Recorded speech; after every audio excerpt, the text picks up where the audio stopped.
Hello everyone, Cassie Mattia here. I am the PR Coordinator for the Butler County Board of Developmental Disabilities, and we have a very special guest today.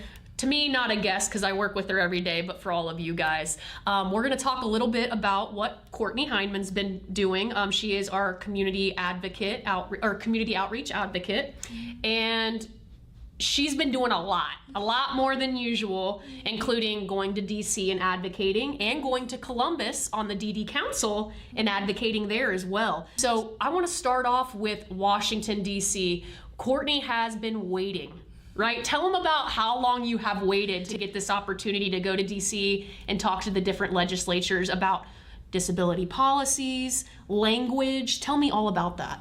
Yeah, so I've been waiting since 2020, because in March of 2020 was when I was first supposed to go, and then obviously COVID happened, so that didn't work out. So I've been waiting ever since then. Amen. And I know you used to work with Connie, who used to work here, and I know she was really fighting for you, and just stuff kept coming up, right? You had COVID, like all these different things. But this year you finally got to go with your mom, Jody. So let's start off with, why did you go to DC and what did you do there? So I went with me and some other members of the Ohio Developmental Disabilities Council. We went to Washington, DC for the Disability Policy Seminar. And so the first 2 days was about different policies like Medicaid and Department of Education and different things like that are two big issues right now. Yeah. Medicaid and education. Yeah. Did you get all fired up? I know you get fired up over issues. Did you? So were you able to actually speak to these legislators, you personally, or was it? How did that work? So for Wednesday I was. So the last day we were there, which was a Wednesday, it was the Advocacy Day. So how that worked was I was with a group of people, and we met with Representative Davidson's aide. The group I was with, they were with the LEND program. Mm-hmm. And they talked about the LEND program and why that was important. And there was a father there. And he was advocating for his son with Down syndrome and talking about why Medicaid is important to his family. Mm-hmm. And then I was talking to the aide about it's called the Enable Act. So basically, there's the ABLE account, which helps people with disabilities be able to save money without worrying about jeopardizing their benefits. But what the Enable Act would do is there's some certain tax provisions in the ABLE Act that are supposed to expire this year, so that would take the expiration date off of those tax provisions. Which is super important, definitely. Yeah. So that was your main topic that you were talking about? Yeah, and pushing. I also gave them information about the Ohio Developmental Disabilities Council. I gave them a little fact sheet so they would know about the DD Council. You came prepared. I love that. Now that was from so Paul Jarvis. He's works for the Ohio DD Council, and he was the Ohio State captain, and he helped everybody get a meeting with their legislators. So he was the one that helped me get the group with our group meeting with Representative Davidson's aide, and he helped the people from Ohio be able to meet with their legislators. So. Now, was there a ton of people there? Oh yeah. It was packed? Yes. So there were people from all 50 states there. So they were telling us there was over 900 people. Oh, heck yeah. That is so incredible. Now, obviously you were there to educate people, right? Yeah.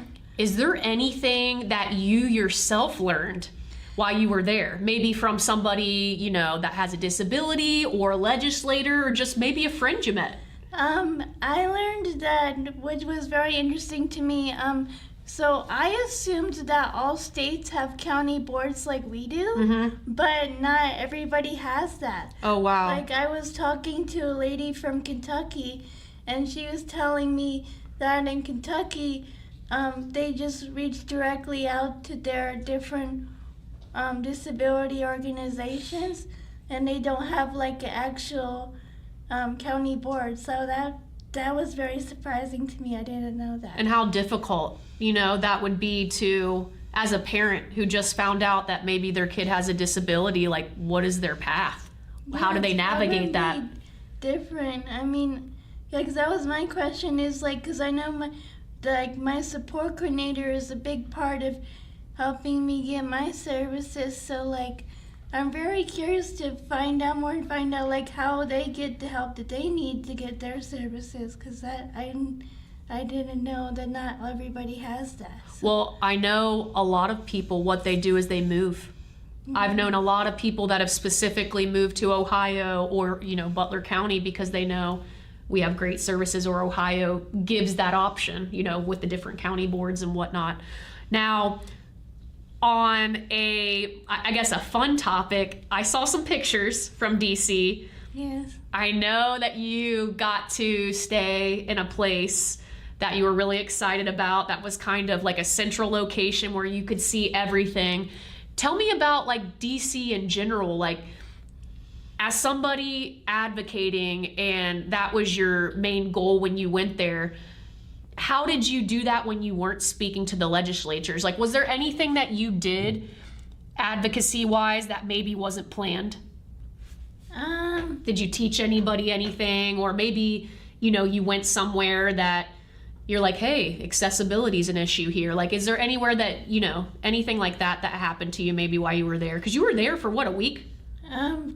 We were there for the conference. We were there for 3 days. So the seminar was on Monday and Tuesday, and then the advocacy day was Wednesday. Okay. And I will say that, everybody was very passionate about the issues. I will say that the representatives and legislative people that I met with, they seemed to be very knowledgeable, and also they were very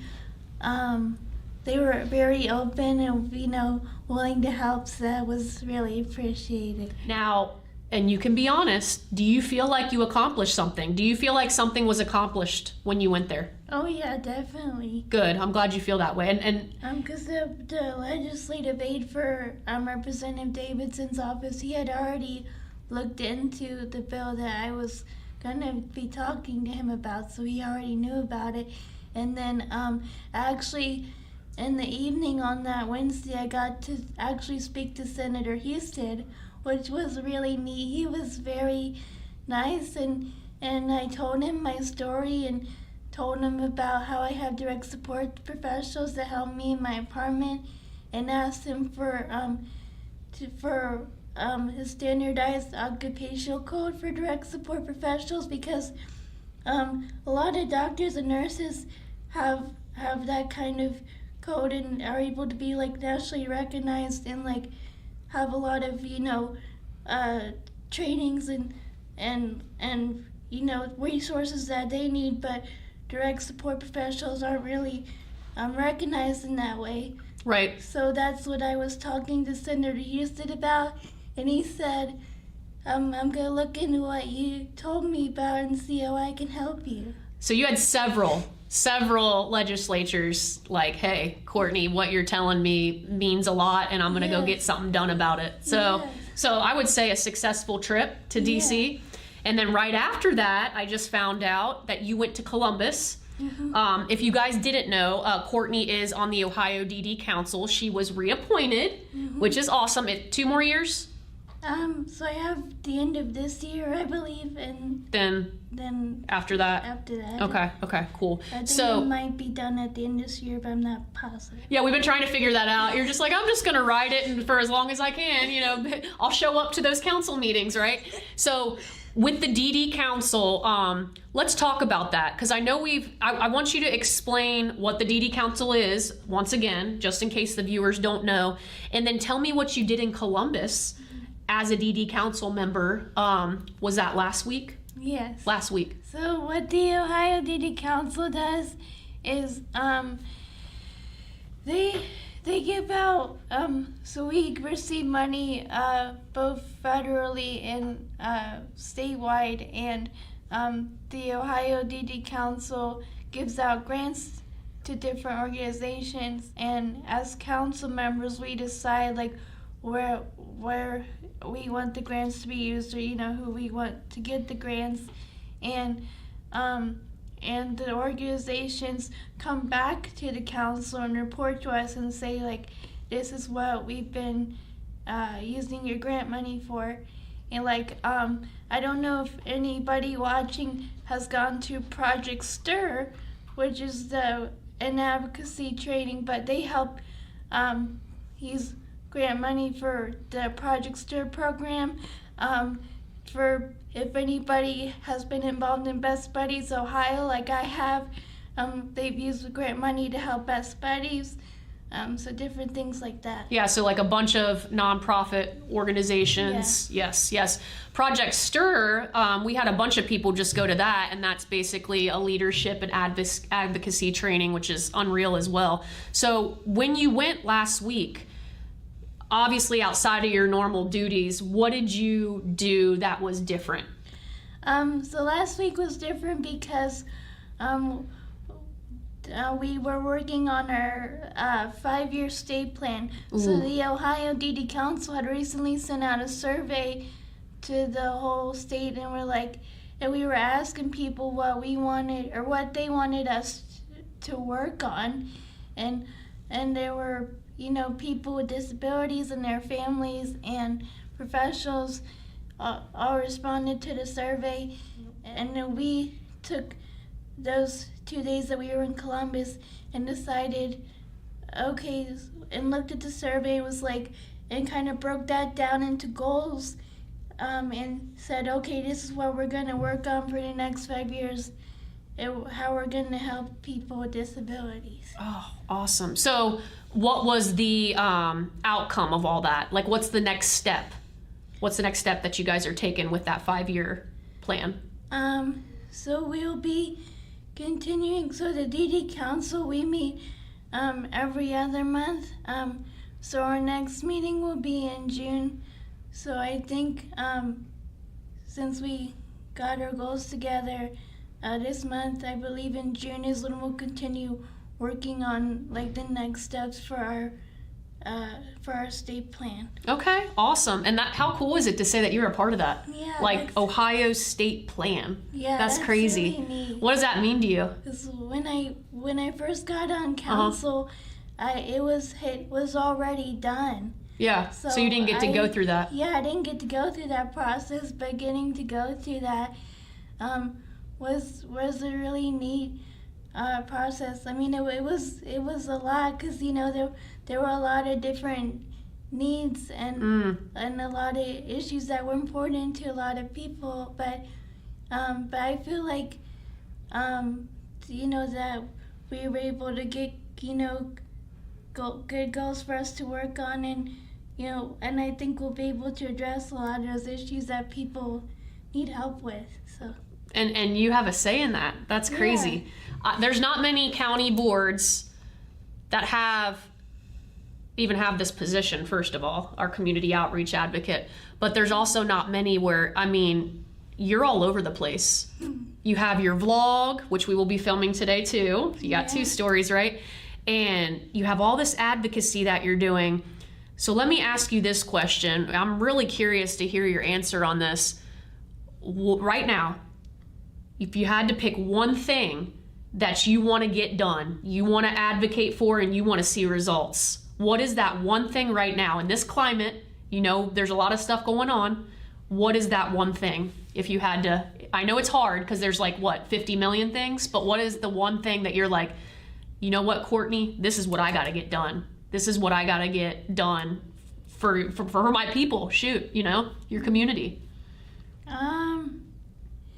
I'd say what I was talking to Senator Houston about making sure that direct support professionals are recognized, because because that came up a lot also in our survey, is that people need direct support professionals. So, and I know I need myself direct support professionals, because that's I know I did a story through Loveland magazine and talked about how my direct support professionals come to my apartment every day, and they help me with getting ready in the morning and taking me to work, and then they'll take me to do errands, and then we'll do things out together in the community too. Like we've gone to Kings Island together, Yep. or we've gone to Cincinnati Zoo, or we've gone to it's called the Main Event. It's in Westchester. Oh yeah, I've been there. Oh yeah. And I really enjoy going there. And also the pinball garage is right across the street. That's your fave. You love the Yeah. pinball garage. It's right by my apartment, so I like going there. And so that's why, that's why I'm really passionate about that, because it'd be really hard for me to be able to live on my own and be part of my community like I want to be, if I didn't have my direct support professionals coming into my apartment and helping me every day. So. Yeah, and you're right. And so support in all facets of direct Yeah. support, right? Not just them recognized, but like, the pay, the benefits, right? Yeah. The life work balance, all of that. Yeah. So that's your number one thing. I love that. Yeah. We need that. So I can't wait to see what you do with that, especially after all that conversation that you had the past 2 weeks. So Courtney, I'm really glad we sat down and talked to people about this, because I know people are always wondering, what's Courtney up to now, So what's your next adventure? I know you have, and I called it adventure because it really is, because you don't know what's going to come out of your advocacy. Is it going to be positive? Are you going to get stuff done? You're going to try, right? Yeah. So what's your next thing? I know you said DSP recognition, we're going to get that done. What's next for Courtney? So, just yesterday, which was Wednesday, I was on a Zoom. It was a self-advocacy Zoom with some self-advocates from New York. And, New York? Yes. Girl?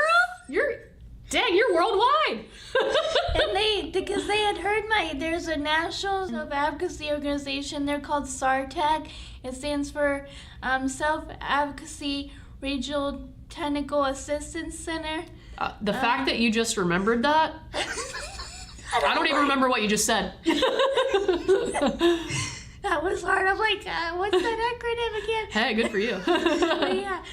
So I was talking to the national one in February, and then the self advocates of New York group, they reached out to me. They were like, we want to hear your story, and then the lady that emailed me was like, I know Ohio's has different services from New York, but I still think that people would be able to learn from your experience.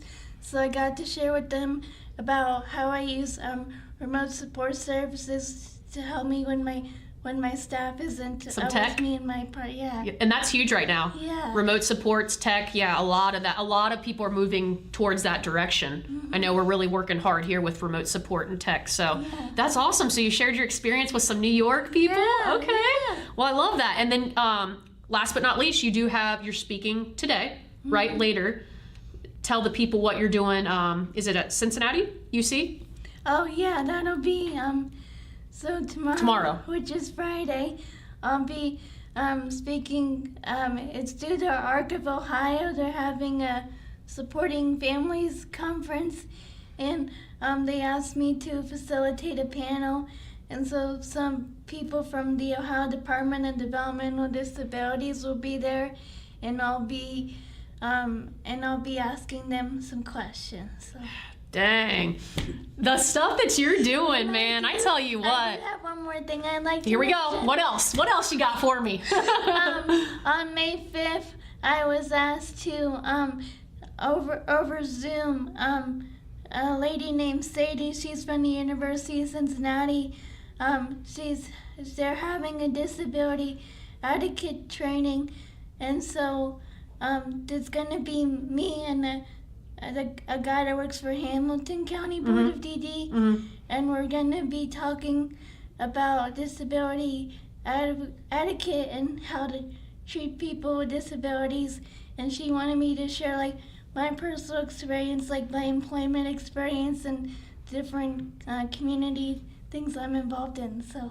And I like that because I would say one of your strong suits is disability etiquette. Like all of it, all the facets of disability in the workplace, language you're so good at, first language, yeah, all that. You're excellent at that. So that's going to be awesome. So you guys have heard it. If you need advocacy advice, contact Courtney Hineman. She's got all the advocacy advice. Well, Courtney, I am so glad you took the time, literally. You fit me into your schedule somehow to sit down with me. And this interview will, of course, be on our website. Thank you to Loveland Magazine for helping us film this. And we actually have to get ready for the vlog viewing next. So Courtney's going to be interviewing Jason, Yes. Who has disabilities and owns his own DJ business, Yeah, which I'm is very crazy. excited about that. Right. So we're going to go ahead and get ready for that. We will definitely see you guys next time. Courtney, thank you. Thank you. And you all have a wonderful day. See you later. Thank you.